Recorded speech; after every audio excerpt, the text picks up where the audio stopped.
പുരാവസ്തു തട്ടിപ്പ് കേസ് പ്രതി മോൻസൺ മാവുങ്കലിന്റെ കൊച്ചിയിലെ വാടക വീട്ടിൽ മോഷണം. 20 കോടിയുടെ വസ്തുക്കൾ നഷ്ടപ്പെട്ടു എന്നാണ് പരാതി.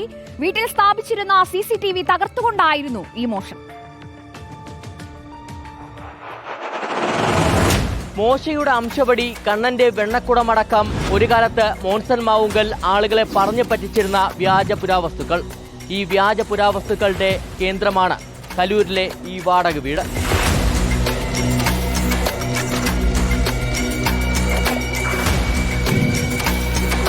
കഴിഞ്ഞ കുറേ കാലമായി ക്രൈംബ്രാഞ്ചിന്റെ കസ്റ്റഡിയിലാണ് ഈ വീടുള്ളത്. അങ്ങനെ ക്രൈംബ്രാഞ്ചിന്റെ കസ്റ്റഡിയിലിരിക്കെയാണ് മോഷണം നടന്നത്.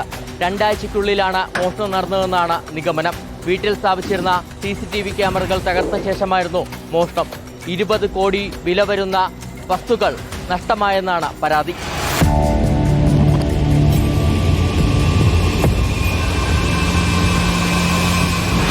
വക്കീല് പറയും, ഞാൻ ഈ പരോളിലായതുകൊണ്ട് എസ്കോട്ട് പരോളിലായതുകൊണ്ട് എനിക്ക് പറയാൻ പറ്റില്ല. വക്കീല് പറയും, വക്കീല് പിന്നെ വീഡിയോ എടുത്തിട്ടുണ്ട്, അപ്പൊ അവര് തരും, വീഡിയോ തരും. മോൻസൺ മാവുങ്കൽ നിലവിൽ പരോളിലാണ്. വീട്ടിൽ സൂക്ഷിച്ചിരിക്കുന്ന സാധനങ്ങൾ എടുക്കാൻ ഹൈക്കോടതി മോൻസൺ മാവുങ്കലിന് അനുമതി നൽകിയിട്ടുണ്ട്. അത് പ്രകാരം സാധനങ്ങൾ എടുക്കാനായി എത്തിയപ്പോഴാണ് മോഷണം ശ്രദ്ധയിൽപ്പെട്ടത്.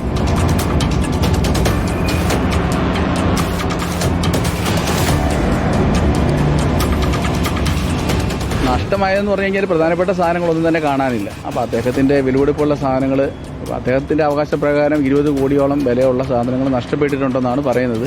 അപ്പോൾ അതിന് പോലീസിൽ വീട്ടുടമസ്ഥരുടെ ഒരു പരാതി പോയിട്ടുണ്ട്. ഞങ്ങളൊരു പരാതി കൊടുക്കുന്നുണ്ട്. മോൻസൺ മാവുങ്കൽ ജയിലിൽ നിന്നും പരാതി സൂപ്രണ്ട് മുഖാന്തരം കൊടുക്കുന്നതാണ്. ഭൂരിഭാഗം സാധനങ്ങൾ നഷ്ടപ്പെട്ടിട്ടുണ്ട്. മോൻസണുമായി പോലീസ് സംഘം വീട്ടിലെത്തി പരിശോധന നടത്തി. എന്തായാലും പരിസരത്തെ CCTV ദൃശ്യങ്ങളടക്കം പരിശോധിച്ച് മോഷ്ടാവിലേക്ക് എത്താനുള്ള ശ്രമത്തിലാണ് പോലീസ്.